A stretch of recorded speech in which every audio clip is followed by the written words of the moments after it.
ఏ దేశానికైనా ఇంధనం కీలకం. అన్ని రంగాల్లోనూ అభివృద్ధి చెందాలంటే చమురు ఇంధన వనరులు అందుబాటులో ఉండాలి. గృహ అవసరాలకు, పారిశ్రామిక, రవాణా తదితర రంగాలకు ఇంధనం లేకపోతే అభివృద్ధి కుంటుపడుతుంది. ధరలు పెరిగిపోతాయి. ఆర్థిక సంక్షోభం తలెత్తుతుంది. ప్రస్తుతం ఇండియా ఇదే పరిస్థితిని ఎదుర్కొంటోంది. ఎందుకు?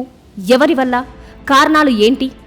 ఎవరు బాధ్యులో అర్థం కావాలంటే తొలుత ఇంధన నిల్వల గురించి తెలుసుకోవాలి.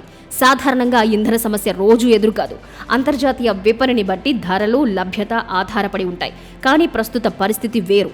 ఇరాన్పై అమెరికా, ఇజ్రాయెల్ యుద్ధం ప్రకటించిన తరువాత హర్ముజ్ జలసంధిని ఇరాన్ మూసివేయడంతో చమురు, గ్యాస్ సరఫరాలు నిలిచిపోయాయి. ప్రపంచం మొత్తం సరఫరాలో ఇక్కడి నుంచి 20% రవాణా అవుతుంది. ఈ జలసంధిని ఇరాన్ బ్లాక్ చేయడంతో వేల సంఖ్యలో ఓడలు, చమురు, గ్యాస్ రవాణా చేయలేని పరిస్థితి నెలకొంది. ఫలితంగా చాలా దేశాలకు వాటి కొరత ఎదురవుతోంది. ఈ పరిస్థితిని అధిగమించాలంటే ఏం చేయాలి? ముందు చూపుండాలి.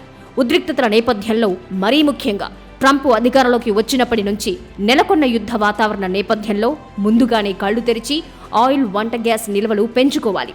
ఆయా విధంగా ఏ దేశాలు వాటి నిల్వలను ఎంత పెంచుకుంటున్నాయో పరిశీలిద్దాం. ఇప్పుడు ఈ నెల 8వ తేదీ నాటికి చైనాలో 1397 మిలియన్ బ్యారెళ్ల ఆయిల్ నిల్వలున్నాయి. తర్వాతి స్థానంలో అమెరికా 413 మిలియన్ బ్యారెళ్లతో ఉంది.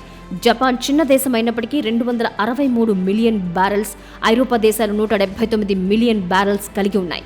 ఇక ఆ తరువాతి స్థానాల్లో సౌదీ అరేబియా 82, దక్షిణ Korea 79, Iran 71, Arab Emirates 34 million barrels చొప్పున నిల్వ చేసుకున్నాయి.